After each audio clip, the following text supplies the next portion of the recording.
let them come back like this. You can't let the Chiefs just like get it done. And now they're going to like feel themselves. And now they're going to get Rasheed back. And then all of you idiots who are saying that they're done, that their magic is gone, are going to look stupid. And that's what happens. And that's what Freezing Cold takes is for dominant win by the Chiefs. And it's very clear. Like the headline for me is, man, like, do we not pencil in or not factor in the calculus of how important Xavier Worthy is to this offense? Like, we're all like, Rasheed, when he's the savior and he's whatever, but like, is it Xavier and like what happens when he leaves versus when he's there? Check this out. He put up 118 yards in his first game back.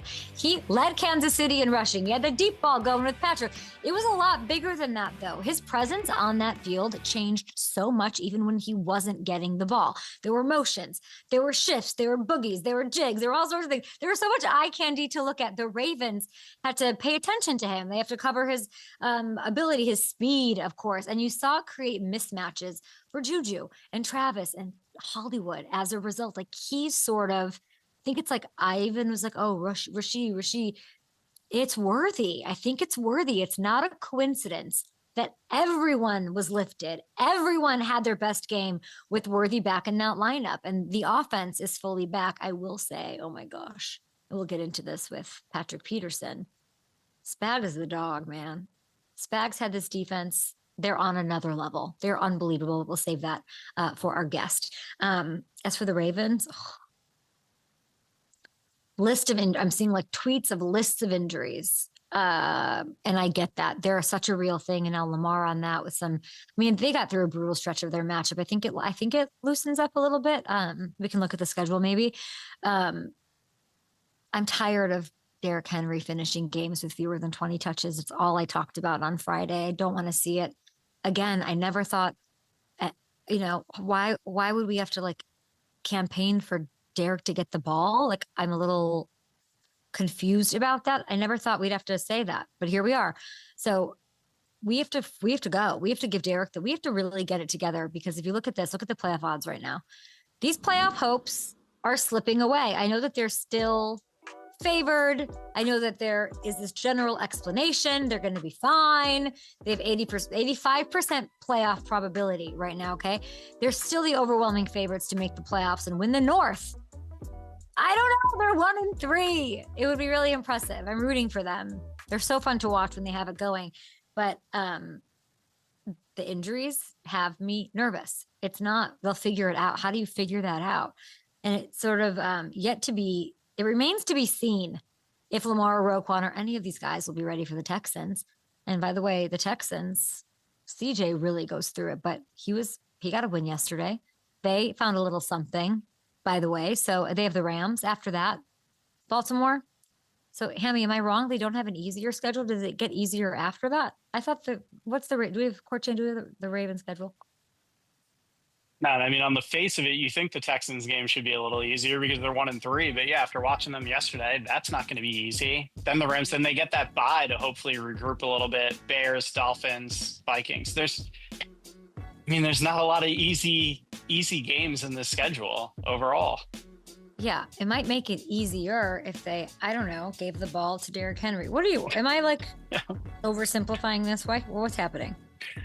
No, like they did it on the opening drive. They go right down and score. And then after that, again, I know things happen. I know there were some injuries. I know the Chiefs offense was rolling and they felt they had to answer, but it's not like the game got away from them. Okay. The game was still very much a game when they could have been feeding Derrick Henry more. And then the game got away from them later because they didn't do that. So it's just, and it's happened each of the last 3 weeks. The Browns game, even, it was the same type of deal. I don't have a good explanation for it. I know you have Lamar and you want the ball in his hands as much as possible too, but man, you got to get 22 the ball, way more than that. And hopefully they do. And then the Chiefs, I'm sure, will chew on and take our victory laps on. And you are, I'm sure, what are you going to be studying? Because you obviously cover the Chiefs a little bit extra. Yeah, I'm gonna be looking into exactly what Spags was doing to generate so much pressure, because they brought some blitzes, but not as much as you would think with how often they were in that backfield on Lamar. So I'm gonna be going through the tape of that tonight. Patrick, I don't know. Here come the Chiefs. Everyone's Chiefs. Here they come, and it's Spags. He's unbelievable. Can anybody make Lamar look like what he looked like yesterday other than Spags? I don't think so. Why is that? What is it that seems to put him off of his game in the eyes of Spags and in the eyes of Patrick Peterson? 147 passing yards against the Chiefs. I know, man. You know who took a page out of Spat's book was Kevin Shepard, because they played him the week before.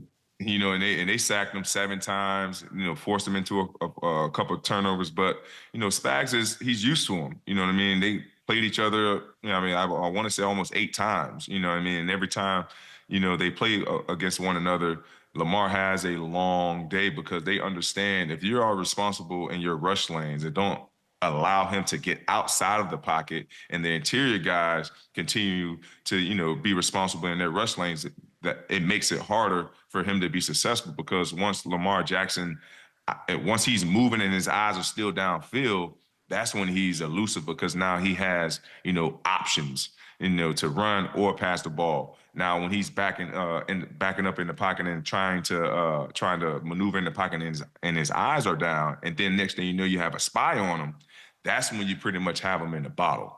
And that's what Spaz does each and every time that he have an opportunity to put forth a game plan against a Lamar Jackson. And like I said, Kevin Shepard did the same thing against him in that Monday night game last week. You know, so you know, Spaz has always had the blueprint. Kevin Shepard seems to have the blueprint. Now let's see if the rest of the NFL has caught on to that blueprint to try to slow Action Jackson down.